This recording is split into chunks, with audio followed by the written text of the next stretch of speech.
পৃথিবীর সবথেকে আজব প্রাণী হচ্ছি আমি। কেন জানো?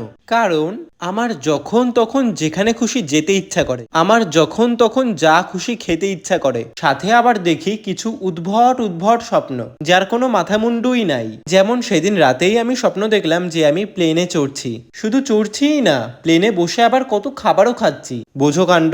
এমনিতেই গরিব, প্লেনে চড়ার পয়সা নেই, তার মধ্যে যদি এইসব স্বপ্ন দেখি কেমন লাগে বলো? আরে দাঁড়াও দাঁড়াও, এটা কিন্তু শুধু স্বপ্ন নয়, স্বপ্ন হলেও সত্যি।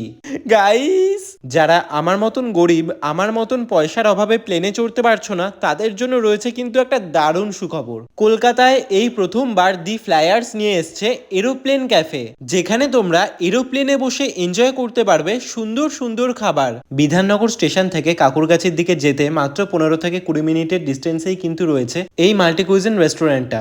এবার আসি ফুড রিভিউতে। গাইস, ট্রাস্ট মি, খাবারগুলো এত টেস্টি ছিল, মানে সত্যি খাবারের কোয়ালিটি নিয়ে কোনো কথাই হবে না। আর গাইস, তোমরা যদি এই রেস্টুরেন্টটায় যাও দেন মাস্ট ট্রাই অক্টোপাস। আমি কিন্তু স্পেশালি ওদের অক্টোপাসটা ট্রাই করতেই ওখানে গিয়েছিলাম, যদিও বা আমার খুব একটা অক্টোপাসটা ভালো লাগেনি, মানে আমার কেমন একটা ঘেন্না লাগছিল। আর সাথে ট্রাই করেছিলাম বাম্বু বিরিয়ানি। হা হা হা, মানে এই স্বাদ ভোলার মতন নয়। আর প্রাইসও কিন্তু যথেষ্ট রিজনেবল। কি লোভ লাগছে তো?